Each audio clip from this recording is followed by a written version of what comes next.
Les amis, le vibe coding. Ah, ça fait un moment qu'on nous rebat les oreilles avec cette histoire de vibe coding. Sauf que vibe coding, ça veut dire plein de choses en même temps. Voilà, je vous ai déminé le truc et je vais vous débunker tout ça en 2 étapes. La première étape, vous venez de la vivre avec moi à l'instant. Dans le mot vibe coding, c'est des guillemets, il y a 12 000 trucs différents qui existent. Du coup, on ne sait plus du tout de quoi qu'on cause. Voilà. Et encore moins de ce qu'il faut acquérir, utiliser comme outil, comme service, comme solution. Savoir utiliser, avoir comme compétence pour 2026 dans ces histoires de qu'on n'y comprend rien. Eh bien, c'est l'étape 2 de ce mini guide, c'est ma vision des choses, de ce qu'est aujourd'hui le vibe coding avec un truc en plusieurs étages. On va grimper les étages, les amis, et je pense qu'avec ça, vous devriez y voir à peu près clair dans ce qu'on appelle le vibe coding. Je vous fais voilà, juste un petit rappel des faits. Si vous n'avez jamais entendu parler de ce terme-là, ça m'étonnerait quand même. Vibe coding, qu'est-ce que ça veut dire ? Ben, ça veut dire coder avec l'intelligence artificielle. À la base, c'est pas ça que ça veut dire. À la base, vibe, tu vois, vibe coding. Je code, mais en même temps, il y a des trucs qui m'orientent vers un truc et je vois bien où ça me mène. Et puis, je le fais avec d'autres systèmes pour voir, tester des trucs, voilà, faire des POC, faire des essais, faire des tests, voir si je fais ça différemment, est-ce que ça marche mieux ou moins bien.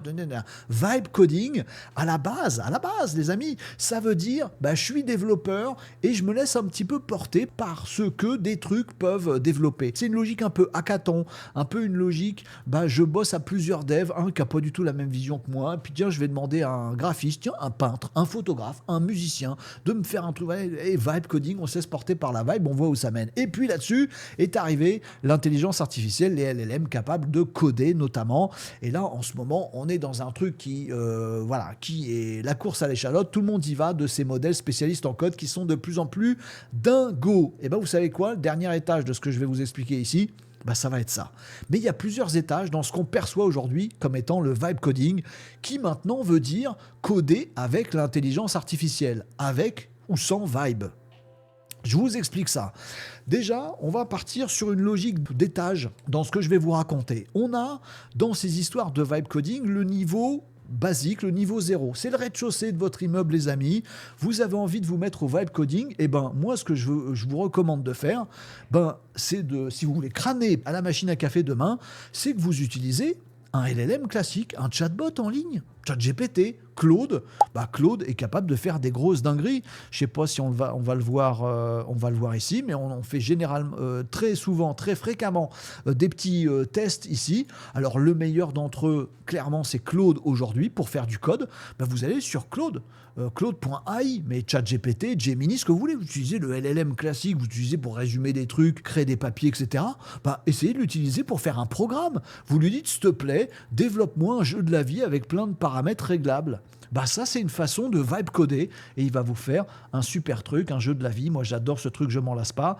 Voilà, qu'est-ce qu'il m'a fait ? Je ne sais plus. Il y a des machins, il m'a fait plein de choses. Je peux destiner des trucs. Bref, il y a plein de choses que je peux faire. Il va vous le développer. Ça, les amis, c'est l'étape 0 du vibe coding, à tel point que moi je définis pas ça comme du vibe coding, mais c'est du codage avec l'intelligence artificielle. En gros, vous maîtrisez rien, vous savez même pas en quel langage ça a été écrit, ni comment, ni pourquoi, ni par quelle magie. Ce que vous savez, c'est que vous lui avez dit développe-moi un jeu de je sais pas quoi, et il vous a fait un jeu de je sais pas quoi. Il a produit du code et il l'a lancé dans Claude Artefact pour vous montrer ce qu'il a produit. Peut-être c'est du Python, peut-être c'est du JavaScript, peut-être c'est du genre, j'en savais rien.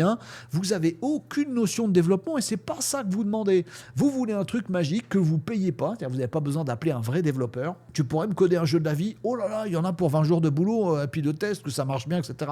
Très bien, ça va donc te coûter 20 000 euros et puis on verra ça dans 3 mois si c'est prêt. Non, là, vous avez votre abonnement, je sais pas quoi, bim, il vous le fait et c'est fini. Est-ce que c'est du vibe coding ? Je ne sais pas, mais en tout cas, sachez que ça, c'est à la portée de tout le monde. Et que déjà ça, je pense que on a la majeure partie de la population française qui s'arrête à ce niveau-là, qui a déjà tenté c'est qu'on peut demander à un ChatGPT, un Claude, un Gemini de faire des programmes sans rien y connaître. Qui s'est déjà mis surtout dans le mindset de faire ça? Parce que c'est peut-être ça le plus important dans Vibe Coding, c'est le mindset qu'on peut avoir. Tiens, moi j'aimerais bien un truc de prise de notes que j'ai directement sur mon ordi, où je puisse avoir des machins et des petits rappels qui me font tel truc et tel truc. Ah ouais, ça ce serait chouette. Ça existe, je sais pas trop, bon bah tant pis. Non, pas tant pis. Hop, mindset, aujourd'hui on est dans une époque de Vibe Coding où tu as une idée, tu peux la concrétiser immédiatement avec ton LLM de tous les jours. C'est l'étape 0, certes, mais si tout le monde pouvait rentrer dans cette étape 0, ce serait cool, notamment à l'école, si on peut arrêter d'interdire l'IA et juste apprendre aux mômes à se dire pose-toi les bonnes questions, spécifie bien ce que tu veux et tu le donnes à un LLM Mistral, voilà, tranquillou, et il va te faire des trucs. C'est le niveau basique, l'utilisation des chatbots pour vibe coder. Est-ce que c'est vraiment du vibe codé? T'as rien appris en code, tu maîtrises que dalle, t'as tout délégué à l'intelligence artificielle qui a codé pour toi. Bon, bah c'est l'étage 0. On grimpe. L'étage 1, ça c'est l'étage, on va dire, des experts IA qui te disent « Moi je suis capable de te faire un site avec l'intelligence artificielle qui machin. » Ouais, mais moi aussi en fait. Vous aussi les amis. Ça commence à être du vibe coding, mais on est vraiment à un niveau tranquillou dans lequel on n'utilise pas l'IA, mais on a de l'IA dans un truc qu'on utilise pour, par exemple, faire un site web. C'est le niveau débutant du vibe coding, mais ça commence déjà à être du vibe coding. On peut entrevoir des trucs. On n'apprend toujours rien, c'est toujours l'IA qui fait, mais on gagne du temps, on apprend à l'utiliser, c'est plutôt cool. Je vous donne un exemple, c'est ça. Bon là, vous voyez juste un site web qui est en cours de création, dans lequel j'ai fait absolument n'importe quoi. Je le prends comme exemple. Ici, on est sur le créateur de site internet de chez Hostinger. Hostinger, c'est un de mes partenaires. Tiens, j'ai pas de lien. C'est pas sponsor cette vidéo. Tiens, voilà, je vous parle de mon partenaire, alors que c'est pas du tout sponsor.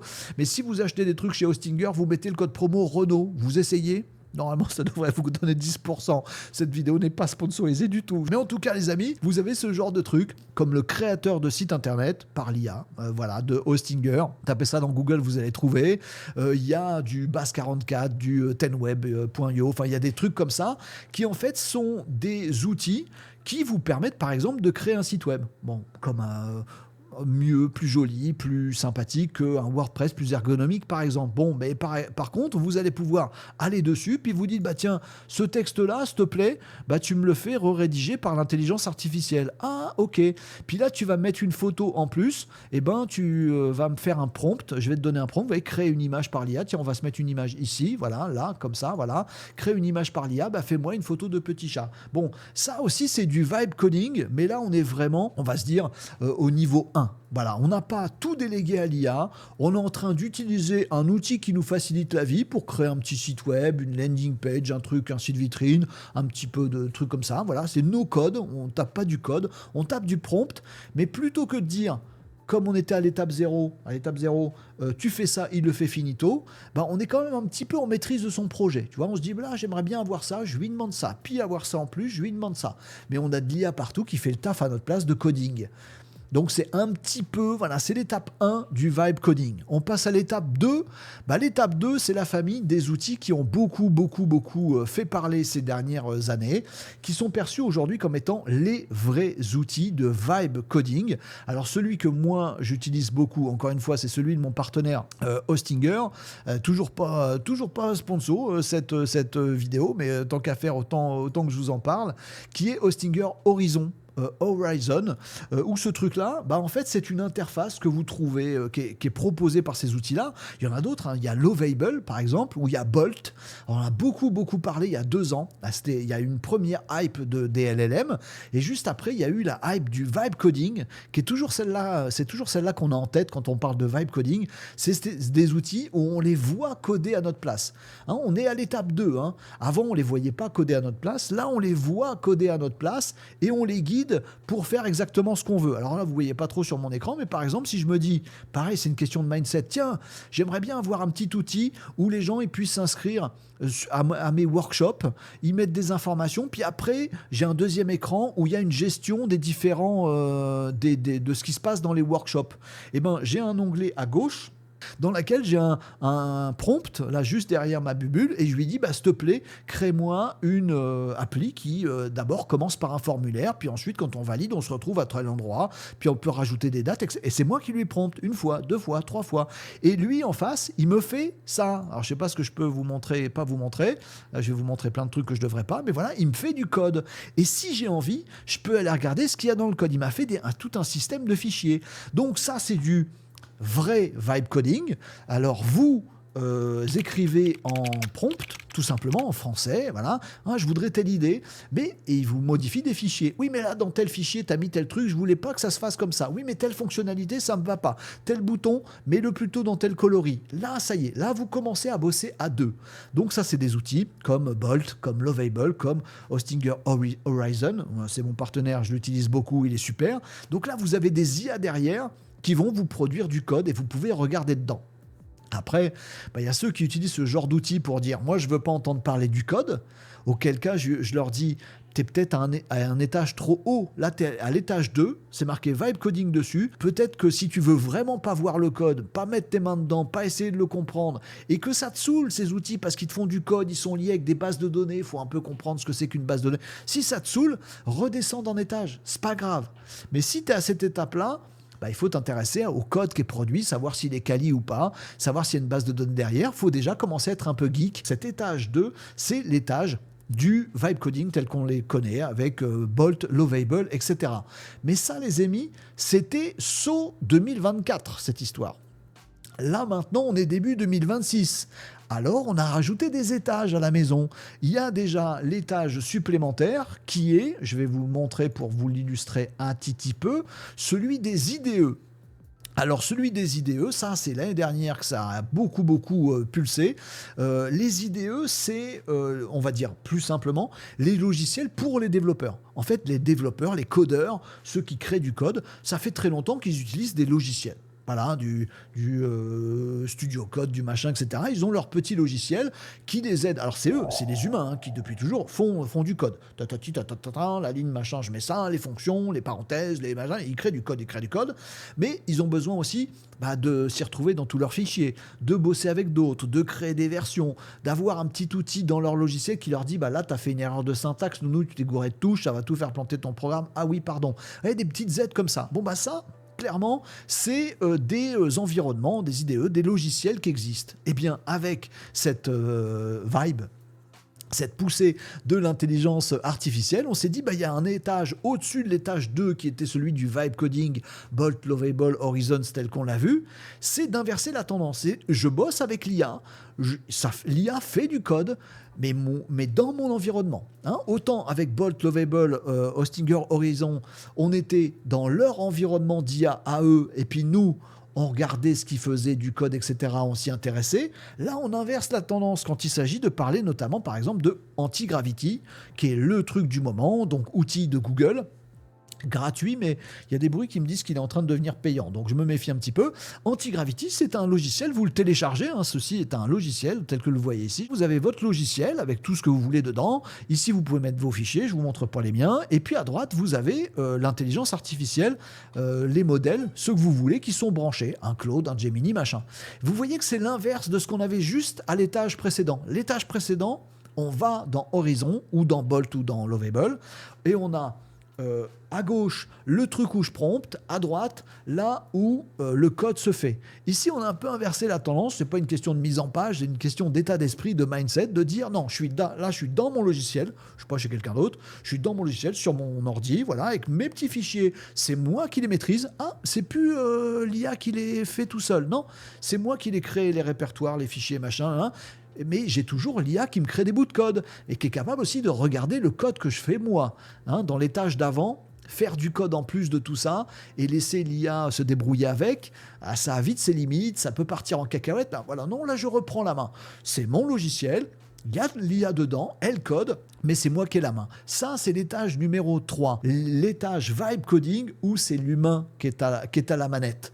Alors vous allez me dire, oui, mais pour ça, il faut un peu, si ce n'est des compétences en développement, je peux en profiter pour apprendre avec tout ça. Vous avez totalement raison, profitez-en pour apprendre. Il faut quand même que j'ai les bonnes logiques. C'est exactement ça. Pour aller à cet étage 3 et vous dire, j'utilise un cursor, un windsurf, un anti-gravity, un logiciel dans lequel l'IA va intervenir sur mon code, bah, il faut que j'ai des petites capacités de... Je sais comment on organise du code, je sais comment on répartit les fichiers, je sais ce que c'est qu'un front et qu'un back, je sais comment là il faut faire attention, je sais lui dire faut factoriser, je sais lui dire faut optimiser, je sais lui dire tiens les requêtes tu vas les revoir pour voir si on peut pas gagner en latence. Faut commencer à avoir non pas du jargon et du code dans la tête mais au moins des bonnes habitudes de développeur pour être à cet étage numéro 3. Et il est passionnant cet étage numéro 3 parce que là vous avez déjà plus de limites avec ce truc là. Là vous êtes plus dans un environnement Bolt, Lovable, Horizon qui peut partir en cacahuète dès que vous faites des choses complexes, mais sur l'étage 2 de tout à l'heure, vous étiez quand même libre de faire ce que vous voulez. Là, vous êtes toujours dans cet étage 3, libre de faire ce que vous voulez et il n'y a pas de limite. Si vous voulez faire un truc à 12 000 fichiers, un truc énorme et bosser dessus jour et nuit à 12, vous pouvez. Ça reste du vibe coding, mais là, dirigé par l'humain et il y a de moins en moins de limites. Est-ce qu'il y aurait un étage 4 ? Bah oui, l'étage 4, là pour le coup, il est 2025-2026. Il est d'avoir ce genre d'outils, comme les IDE, ce genre d'environnement, avec des dépôts sur lesquels on va mettre des versions de fichiers, etc., mais de l'avoir dans des offres super puissantes proposées par les géants de l'IA. Alors vous allez me dire, Antigravity, c'est proposé par Google, c'est proposé par un géant de l'IA. Oui, c'était l'étage 3.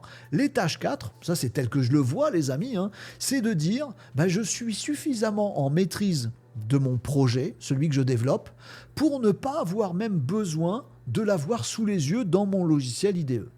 J'ai simplement besoin de travailler aux côtés des autres humains et des autres IA dans un environnement partagé. Et là, on arrive aux petites dingueries du style Claude Code. Alors Claude Code, c'est pas Claude. C'est pas, vous voyez que l'interface de Claude Code, c'est pas la même. Alors c'est accessible depuis Claude si vous avez un abonnement. Il y a également Codex, c'est l'équivalent chez OpenAI. C'est pas ChatGPT. Vous avez un lien depuis ChatGPT qui vous conduit vers Codex, mais c'est pareil. Ce sont là des environnements de développement dans lesquels vous avez un mix de tout ça. Donc là, vous êtes dans le vibe coding en mode 2026, les amis. C'est l'étage 4 de ce que j'ai à vous présenter, où là, il n'y a aucune limite, notamment en nombre de collaborateurs, de nombre sur un même projet, et il n'y a plus de limite du tout sur les projets non plus que vous allez, la dimension des projets que vous allez faire. Mais là, les amis, ce n'est plus l'humain qui est en charge de ce que vous faites, vous tout seul, vous êtes en maîtrise, ça c'était l'étage 3, on est à un autre level là. C'est pas non plus l'IA qui est en maîtrise, c'était l'étage 2 de tout à l'heure, on est à un autre level là. Dans cet étage 4, on est collectivement ensemble et c'est le projet lui-même qui a la maîtrise. Ça, c'est pour faire des gros projets. Vous ne faites pas un petit site web vitrine ou une landing page avec ce genre d'outils comme Claude Code ou Codex. Vous pouvez aussi, qui peut le plus, peut le moins. Mais là où ça prend toute sa dimension et où on grimpe à cet étage 4, c'est les amis, tous ensemble, on va bosser sur un énorme projet. On peut créer soi-même son outil SaaS. Oui, mais je ne sais pas très bien coder. C'est pas grave, autour de la table, il va y avoir du Claude Code et lui, vous allez pouvoir lui dire, tiens, Claude Code, s'il te plaît, sur tel projet que je suis en train de mener, tu vas me faire toute la documentation. Tiens, j'ouvre une autre instance de Claude Code, la même sur mon machin, il va pouvoir traiter des tâches en parallèle. Puis tiens, tu vas aussi aller me développer une petite fonction à tel endroit. Ah, puis tiens, tant que tu y es, voilà. Et ben ça, on est dans du Claude Code, du OpenAI Codex, ChatGPT Codex, etc., etc. Là, on a des outils de code qui sont comme des collaborateurs codeurs.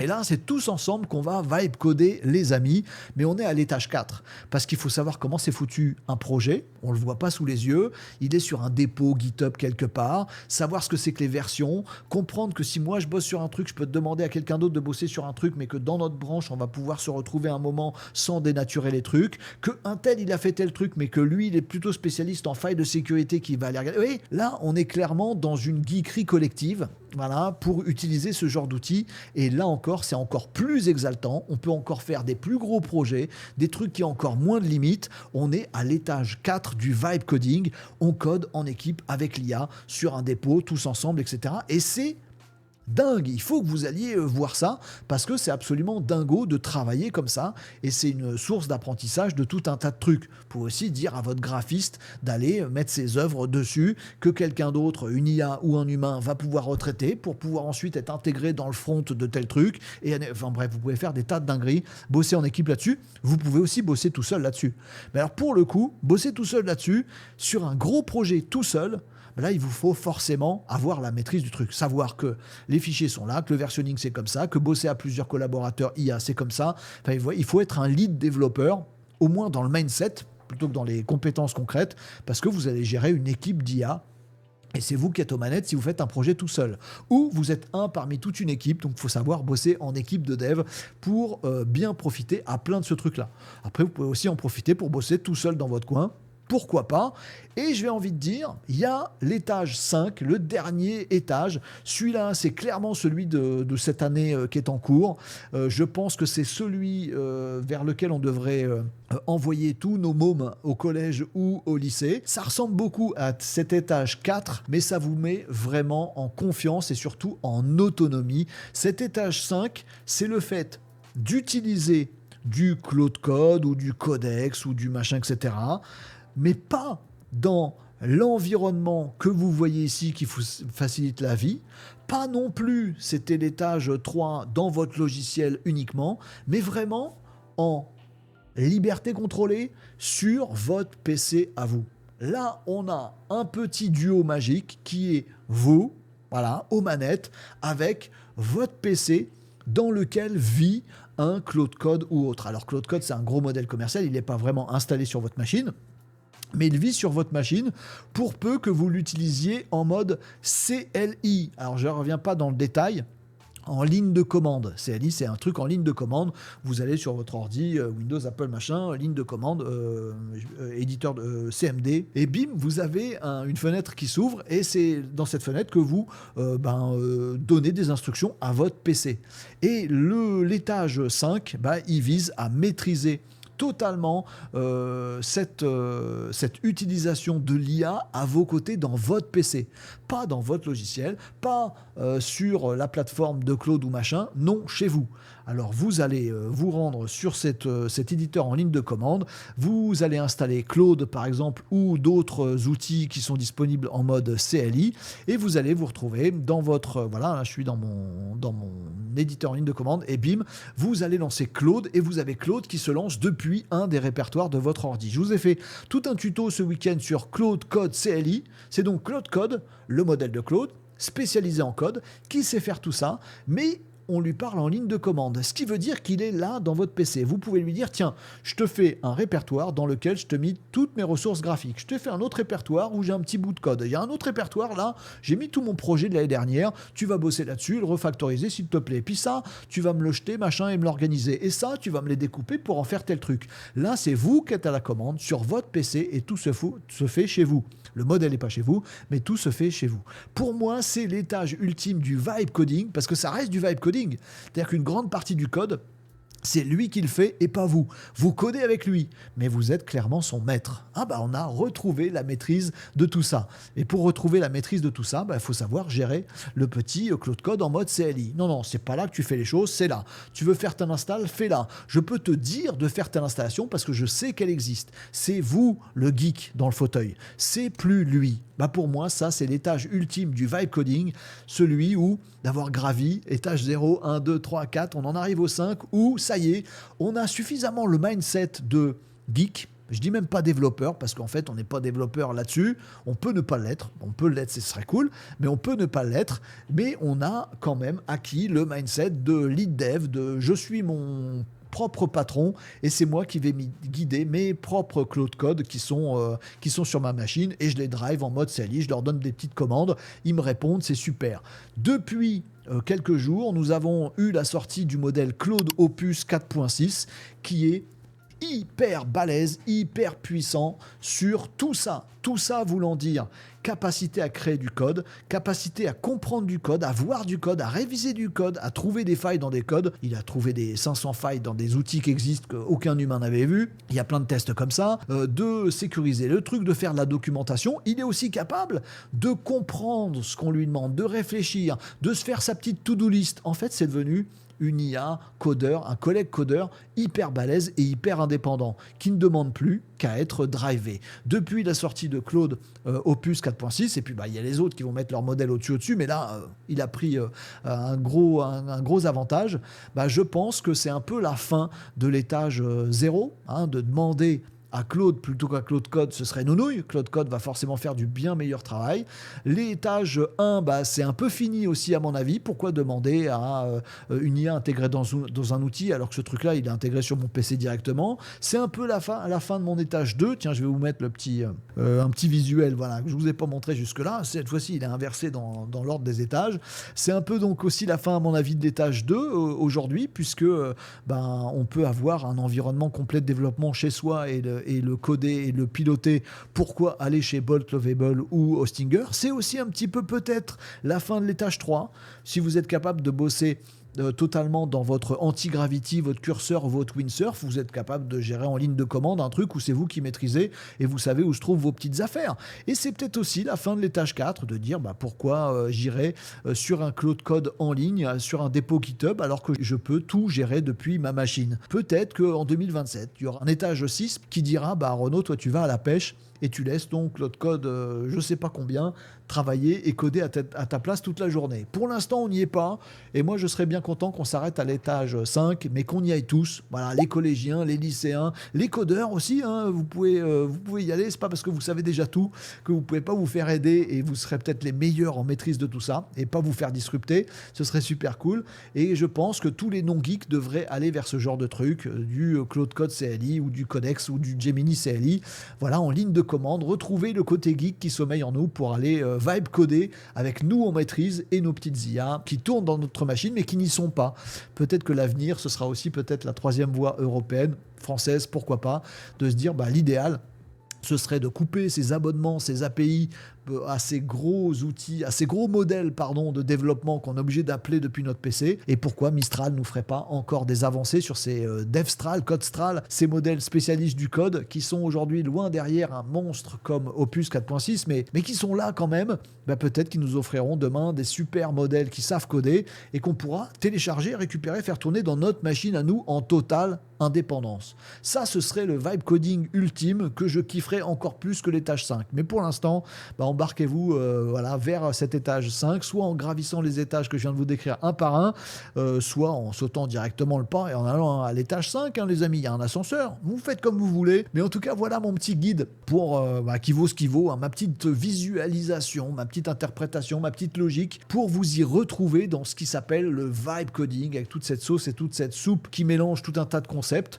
Voilà, je vous ai dit en termes de maîtrise, en termes de compétences, en termes de qui fait le code, qui maîtrise le projet, qui machin, il y a ma petite logique d'étage dont je viens de vous faire part. J'espère que ça vous aide à mieux comprendre ces trucs de vibe coding et surtout, j'espère que ça va inciter certains à s'y mettre et peut-être de se dire, en fait, ce que je fais, c'est l'étage 0, c'est pas du vibe coding en fait. Je suis en maîtrise de que dalle alors que je pourrais apprendre, tiens, si je montais d'un étage. Vous ferez comme vous voudrez, mais en tout cas, j'espère que ça vous aidera, ce petit guide du vibe coding 2026. Allez-y pour le vibe coding en 2026. Il y a tant de choses à découvrir, ce serait dommage que vous passiez à côté.